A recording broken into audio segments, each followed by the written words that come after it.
Hi, my name is Jeremy Crow, and in this video I'd like to go over the concept of the Fool's Journey, or the Journey of the Fool in the Tarot.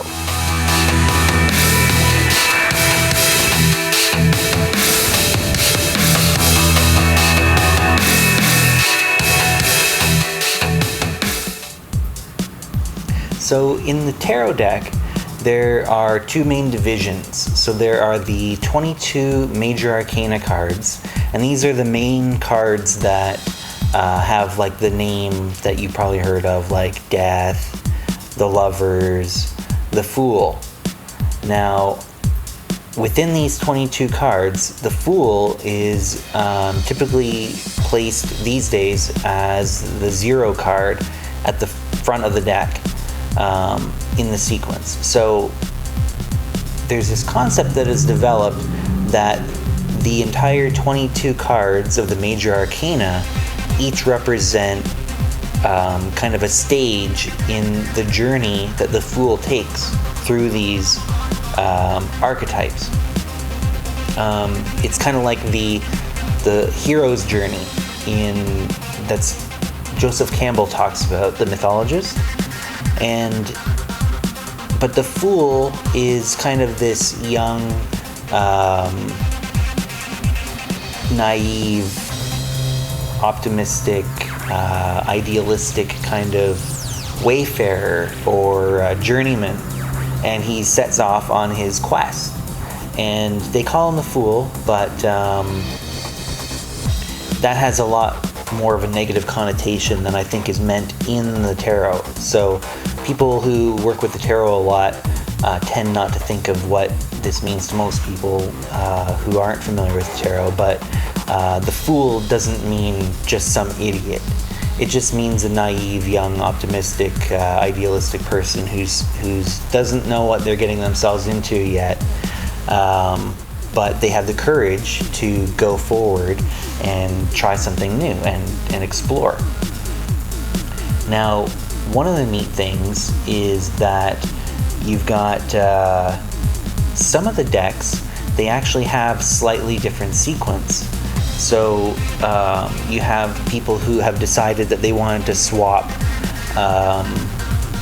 Crowley, for example, he decided to swap the Emperor with the Star, if I'm remembering it correctly, in the sequence. Now, he didn't change the number on the card, but in his own, personal interpretation of what the sequence of the Fool's Journey was, he placed the Star card earlier in the deck because that represents the Aquarius. And in a lot of Aleister Crowley's philosophy, he talks about the new aeon, and it's the progression of the equinoxes on the spring equinox. So we were in the age of Aries, and then we moved to the age of Pisces, and now we're moving into the age of Aquarius. Essentially, he wanted to represent that in his sequence by putting the Aquarius card earlier. Now, there is a relationship back to like this revealed text that he had delivered to him by his own personal holy guardian angel or genius called the Book of the Law, but that's not part of what I'm trying to talk about here. One of the things that I wanted to talk about was the Fool's Journey from a left-hand path perspective. Now, I do associate the Fool's Journey with the Hero's Journey because, for one thing, within the 22 cards of the Major Arcana, you do have those zodiac cards. So it is like a cycle that once you get to the end of your quest, you've kind of returned back to where you started, but you've been transformed by the journey. And then you can start again, and you can just keep going on these journeys, these quests that develop you as you go. And I think that it is something that we go through multiple times, and maybe on other levels. Like there could be a subplot to your storyline of your life arc, and that could be going in little cycles. But anyways, I'm really interested in this concept that that the sequence could be changed. Now, from a left-hand path perspective, the end goal is a bit different than from the right-hand path goal.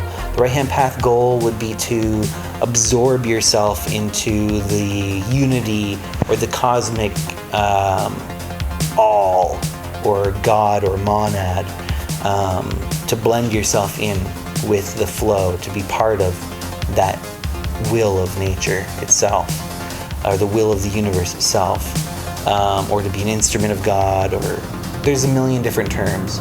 But for the left-hand path, it's to become your own God, to become a force of change in the world yourself, and kind of help direct the course of the universal will, or influence it.